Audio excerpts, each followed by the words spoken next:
Oui, c'est fait. C'est fait. Après plus de 62 ans d'attente, de tractation, c'est finalement fait. Qu'est-ce qui est fait?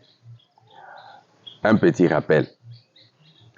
Après le conflit de Balouba, de Mbujimaï et de Kanang, il y a eu des arrangements pour la réconciliation, l'unité. Et en 1959, les ancêtres, c'est-à-dire les chefs coutumiers des deux côtés, se sont rencontrés à Moukamba, au lac Moukamba, pour avoir des discussions, des traités entre les deux familles. Alors, il avait été conclu ceci. Les Balouba de Mbujimaï, les Balouba de Kananga. Donc, à l'époque, c'était le Grand Kasaï, c'est-à-dire toutes ces divisions n'existaient pas. Alors, ils devraient tout faire ensemble. Voilà la conclusion de leur alliance. Ils devraient tout faire ensemble. Manger ensemble, se marier, faire le commerce, mais dans ce qui concerne la politique, ils ne devraient jamais faire la politique ensemble. Ça veut dire que c'était une loi spirituelle établie. Donc les Kasaïens, c'est-à-dire des Mbujimaï et de Kananga, ne devraient pas faire la politique ensemble. C'était une loi spirituelle établie qui dirait que s'ils faisaient la politique ensemble, ça n'allait jamais marcher. Et vous savez qu'à l'époque, c'était une époque où la spiritualité vraiment vibrait.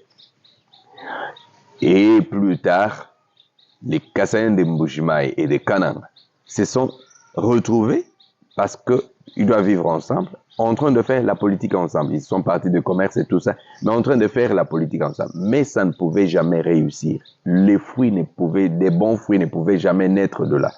Parce qu'il y avait des lois spirituelles qui étaient établies, ils ne doivent jamais faire la politique ensemble. Et cela, c'était donc en harmonie avec les lois spirituelles des ancêtres et tout. Ça veut dire que chaque fois que les Kasaïens de Mujima et des Kanang se mettaient ensemble, bien qu'ils soient physiquement ensemble, oui, personne ne les empêchait, mais le rendement, c'est-à-dire il ne pouvait pas y avoir un bon rendement. Cette situation, je pense que plusieurs gouverneurs qui sont passés, que ce soit du côté du Kasaï central, que ce soit du côté des Mbujimaï, ont essayé la réconciliation, ça n'a jamais tenu. C'est-à-dire que les gens se séparaient toujours à queue de poisson. Et ironie du sort, le président Félix, originaire des Mbujimaï, devient président de la République. Comment?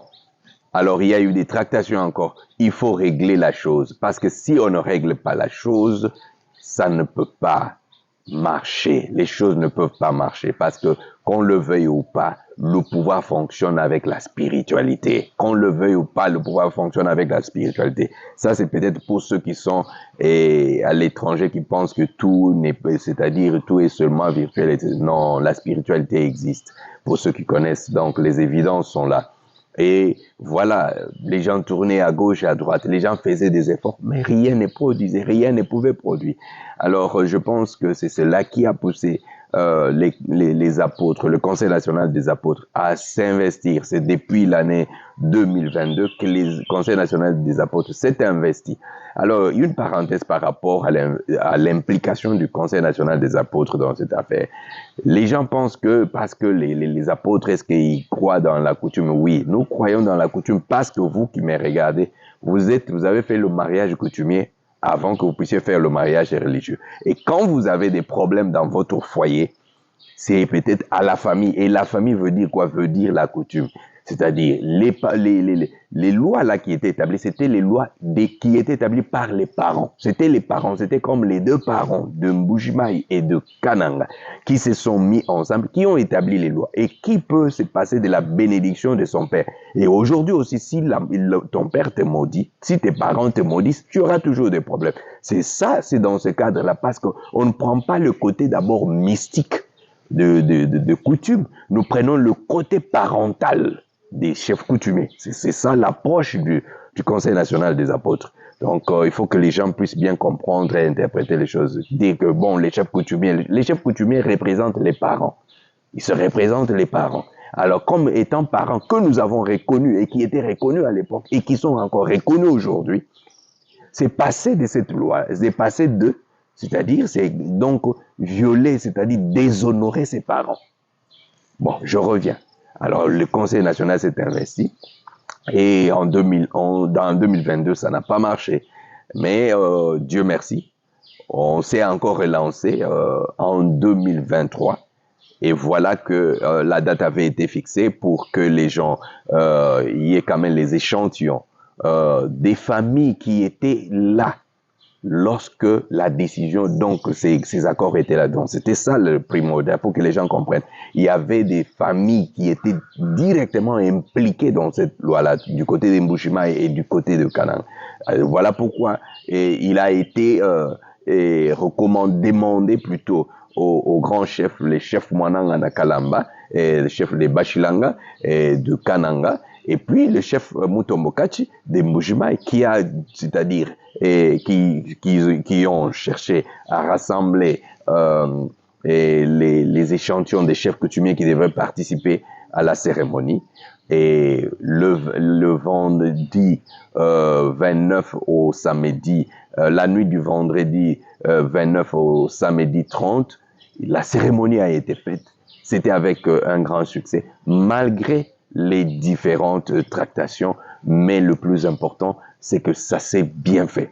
Alors, c'est une bonne nouvelle. Pourquoi? Parce que maintenant, les Kasaïens de Mbushima et de Kananga peuvent voler ensemble, évoluer ensemble dans ce régime de Félix, et le travail pourra avoir le succès, et pour le pays tout entier, et pour le Kasaï tout entier. Alors, là, nous tirons une sonnette d'alarme. Nous demandons d'abord à la haute hiérarchie, le président de la République, de s'investir pour bien utiliser les acquis de cette alliance, c'est-à-dire en l'occurrence peut-être recevoir donc l'échantillon de ces deux chefs coutumiers et discuter avec eux et voir comment maintenant les choses peuvent se faire, parce que les choses ne seront plus comme avant. C'est-à-dire, si les gens pensaient qu'ils avaient le monopole de contrôle, non, ça, nous sommes déjà dans une dimension spirituelle et Dieu est juste.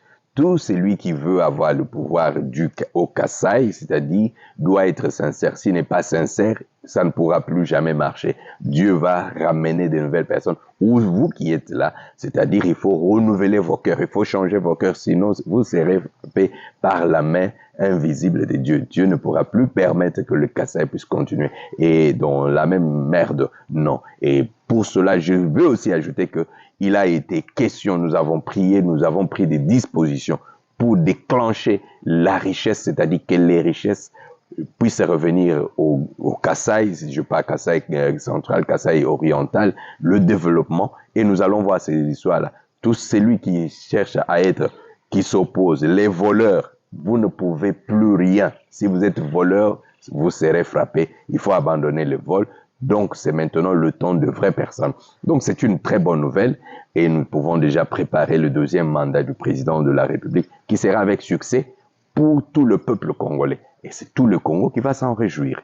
Voilà pourquoi nous sommes dans la joie et nous, les apôtres, nous avons fait notre devoir. Quelqu'un m'a dit, mais est-ce que les chefs coutumiers donnent le pouvoir? Écoutez, ce sont des parents qui bénissent et ils annoncent la bonne nouvelle. C'est pour des précisions. Il ne faut pas confondre, c'est-à-dire d'abord voir toujours quand on parle de chefs coutumiers, on parle toujours des magies et des fétiches. Non, ce sont les parents. Ce sont les parents que nous devons honorer et respecter. Donc, voilà un peu, nous demandons à tous les hommes de bonne volonté, les Kasaïens, qui comprenaient ces histoires, qui ont lutté, qui pensaient que ça devrait être un conflit depuis 59, qui vient d'être résolu en 2023, presque 62 ou 62 ans après. Donc, ça mérite la fête, cette fête. Donc, permettez que nos chefs coutumiers puissent se réjouir aussi, parce que ce n'était pas facile, mais ça se fait.